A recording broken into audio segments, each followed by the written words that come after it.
রাসূলুল্লাহ আমি কিছু মাটি সরাই সেখান থেকে কাপড়গুলো নিলাম। কাপড়গুলো আস্তে আস্তে নেওয়ার জন্য, ময়লা যুক্ত না হওয়ার জন্য আমি কিছু মাটি বেশি সরাইলাম। যখন কাপড়গুলো আস্তে আস্তে সবগুলো উঠাইলাম, তখন নিচের দিকে দেখলাম যে মেয়েটা এত সুন্দর যে সুন্দরের কারণে কবরেটা লাগে যে আলোকিত হইয়া গেছে।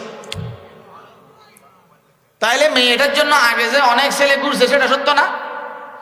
ইয়া রাসূলুল্লাহ, আমি কাপড়টা উপরের দিকে উঠাই, যখন তার শরীরগুলা দেখলাম, ফার দিকে দেখলাম, তখন আমার উপর শয়তান সাওয়ার হয়েছে।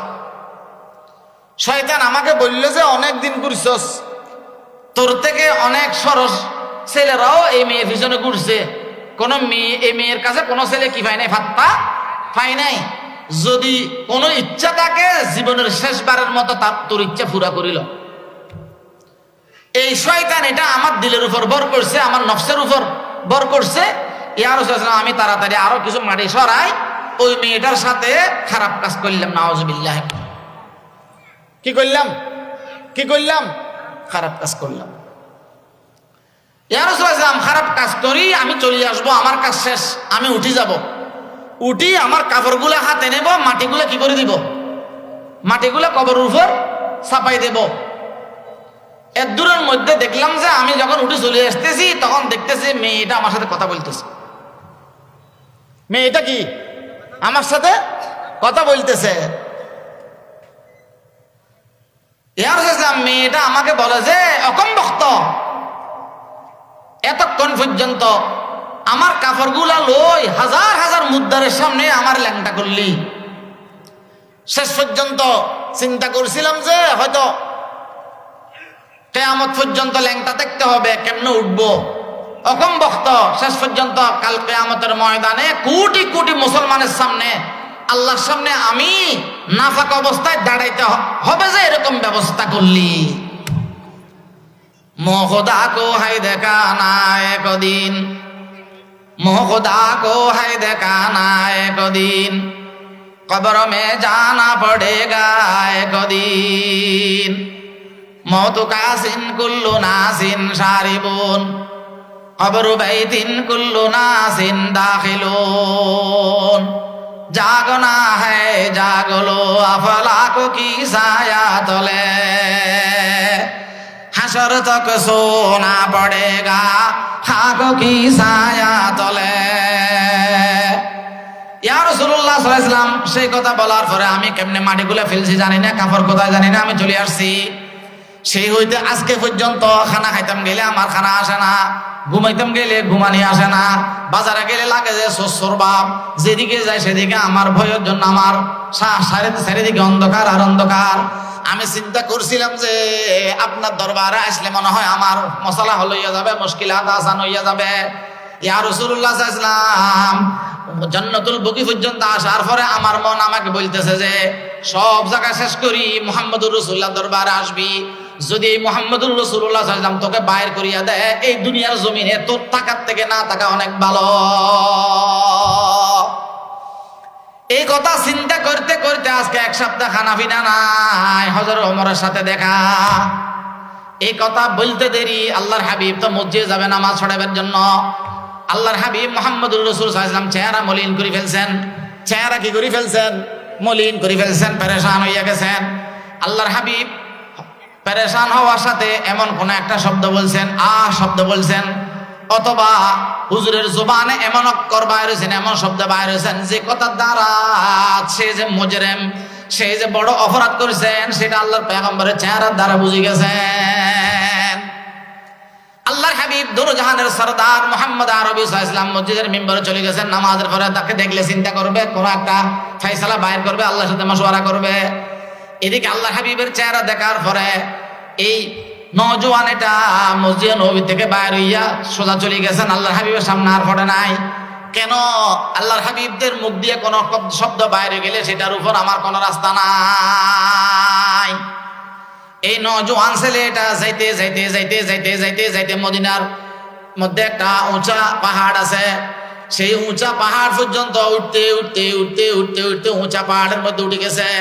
উঠে এবার আল্লাহকে বলে যে আল্লাহ আপনি বাদে কোনো সাহারা নাই। আল্লাহ আপনি বাদে কি নাই, সারা নাই। আল্লাহ আপনি যদি আমাকে মাফ না করেন, দুনিয়ার জমিনে আর কেউ মাফ করবে না। ওমরের মতো মানুষে আমাকে ফাইসলা করতে পারে নাই। দোনো জাহানের সরদার মুহাম্মদুর রাসূলুল্লাহ দরবারে যাওয়ার পর আমার ভয় লাগছে, আমি চলে আসছি।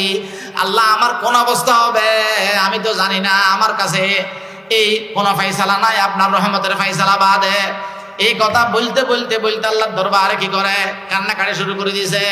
আল্লাহর দরবারে তওবা করে, গুনাহোं का किसी डुबा दे खुदाया, तू दरियाए रहमत बहा दे खुदाया, हमारी गुनाह से बलरज़त ज़मीन वलेकिन तू ही है गफूरुर रहीम। कबूल आस्ते करছে হুনর নিস্তাস, কে জুজ মাফানা হে দিগর নিস্তাস, आजिज़ियम जुर्म हाकर दावों से निस्ते मारा गैर तू दीगर को से। আল্লাহ এত গুনাহ করছি যে গুনাহ মাফ লইবার যোগ্যতা আমার কাছে নাই। মগর যেমন যোগ্যতা নাই তেমন আপনি বাদে মওলা নাই, আপনি বাদে কোনো মওলা নাই। আল্লাহ আপনি মাফ না করলে কোনো উপায় নাই, কোনো রাস্তা নাই। এরকম করতে করতে করতে করতে 40 দিন পর্যন্ত পাহাড়ের উপরে, কতদিন? 40 দিন। 40 দিন পর জিবরাইল আমিন আসে হাজির। জিবরাইল আমিন আসে হাজির কোথায়? কোথায়? মসজিদে নববীতে। কার কাছে? কার কাছে? দোনো জাহানের সরদার মুহাম্মদুর রাসূল সাল্লাল্লাহু আলাইহি ওয়াসাল্লামের দরবারে আসে হাজির। জিবরাইল আমিন আসি অন্য দিন বলে যে ইয়া রাসূলুল্লাহ আল্লাহ পাক আপনাকে সালাম বলছেন। আজকে আসি বলে যে ইয়া রাসূলুল্লাহ আসসালামু আলাইকুম ওয়া রাহমাতুল্লাহ। সালাম কে দিতেছেন? জিবরাইল আমিন সালাম দিতেছেন। ইয়া রাসূলুল্লাহ সাল্লাল্লাহু আলাইহি ওয়াসাল্লাম আপনার সাথে কথা আছে, আপনার সাথে কথা আছে। আল্লাহর হাবিব বলে যে ও ভাই জিবরাইল, কি কথা? কি কথা? আমার তো ভয় লাগে। আপনি বলবেন নাকি মালিকে বলতেছে? ইয়া রাসূলুল্লাহ সাল্লাল্লাহু আলাইহি ওয়াসাল্লাম আমি প্রশ্ন করব যে আমার ইচ্ছায় না, আমাকে প্রশ্ন করবার জন্য মালিকে পাঠাইয়া দিছে। কে কে পাঠাইছে? যে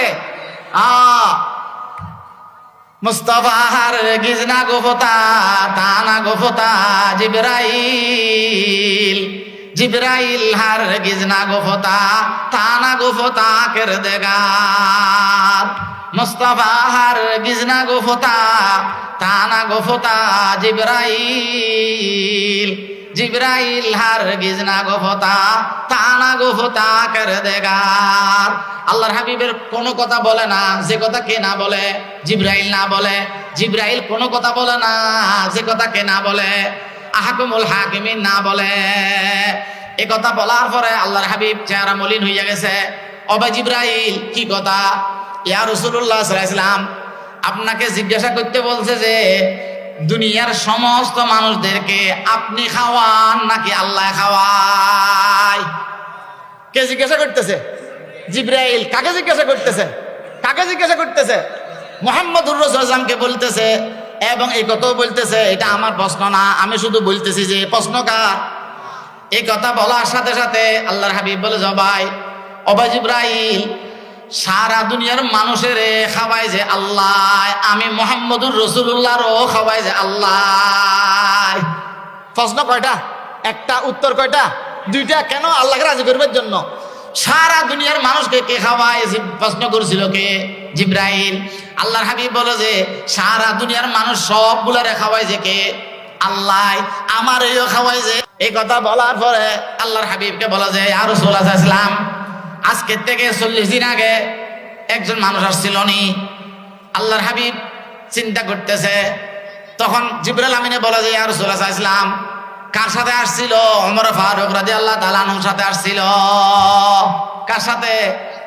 এই কথা বলতে দেরি আল্লাহর হাবিবের চেহারার মধ্যে ছেলেটা বাসতেছে, নওজোয়ান ছেলেটা বাসতেছে। ও ভাই জিবরাইল, মানুষ একটা আসছিল, আমি আল্লাহর কাছে জিজ্ঞাসা করব, কিন্তু নামাজের পরে আমি আর খেয়াল করি নাই, ছেলেটাকে আর দেখি নাই। এই কথা বলার সাথে সাথে জিবরাইল আমিন বলে যে ও ইয়া রাসূলুল্লাহ সাল্লাল্লাহু আলাইহি ওয়াসাল্লাম ফল্লা পাহাড়ের উপরে মানুষ এটা, ছেলেটা, নওজোয়ান ছেলেটা কান্না করতে করতে করতে করতে আজকে 40 দিন পর্যন্ত। কতদিন পর্যন্ত? আজকে 40 দিন পর্যন্ত আল্লাহর দরবারে কবুল করাইয়া ফেলেছেন, তার জীবনে গুনাহ মাফ করিয়া দিয়েছেন। আপনি তাড়াতাড়ি আপনার সাহাবায়ে কেরামদেরকে পাঠান, ওই মানুষ এটারে নজওয়ান ছেলে এটারে আনি আপনার মসজিদে নববীর মধ্যে তাকে আসি খোঁজ খবর দেন, আল্লাহর পক্ষ থেকে খোঁজ খবরই পৌঁছান, তারে মেহমানদারির ব্যবস্থা করেন।